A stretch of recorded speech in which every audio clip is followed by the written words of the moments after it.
This is the preview for the week of March 7th to March 11th. First and foremost, on Monday, we'll have echoes from the non-farm payrolls. It's a very important event. It's digested immediately in the following hours. Remember, the initial move is not always the real move. Then we'll have echoes also on Monday, okay? We don't have any other significant event, to move the pair, to move the markets. On Tuesday, we have the final GDP from Japan. There is a tendency for significant revisions in Japan from the initial release to the final release, and this could have an impact on the Bank of Japan's policy. All right, so I think it'll be important as well. Chinese trade balance, which I think was supposed to be released already this week. As always with Chinese GDP, Chinese trade balance, don't look at the final figure, the bottom line figure, but look at the imports and the exports, okay?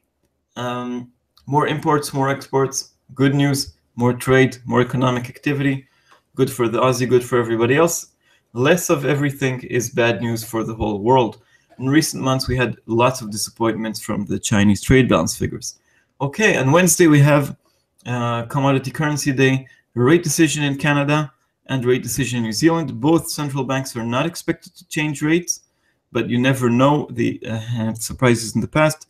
In Canada, the rate stands at 0.5, and they said in the past that a negative 0.5 could be on the cards in theory, but nothing imminent. In New Zealand, it's expected to remain at 2.5, but they might hint about further rate cuts later this year.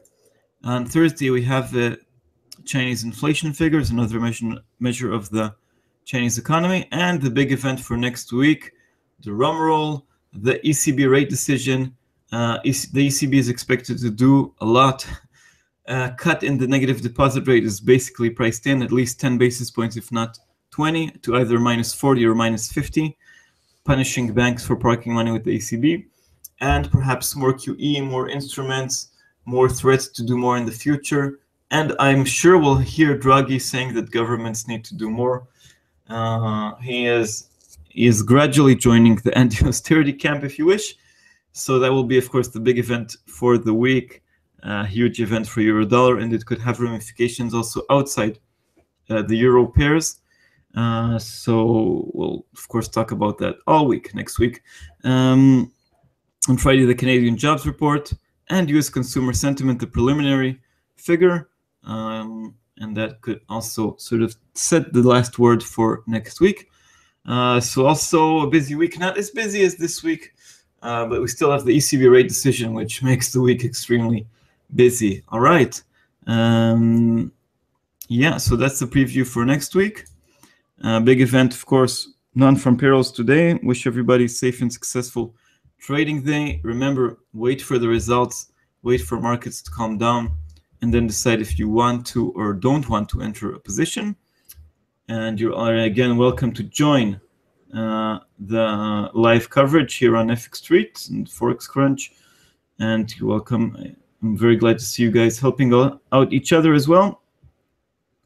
So I guess that's it. Thank you very much, everybody, for coming. Thank you for the great questions and the kind words. And hope to see you all in the live coverage later today in about 4 hours. And in any case, we'll be here on Monday. Okay, so have a great weekend, great trading, and goodbye. Thank you.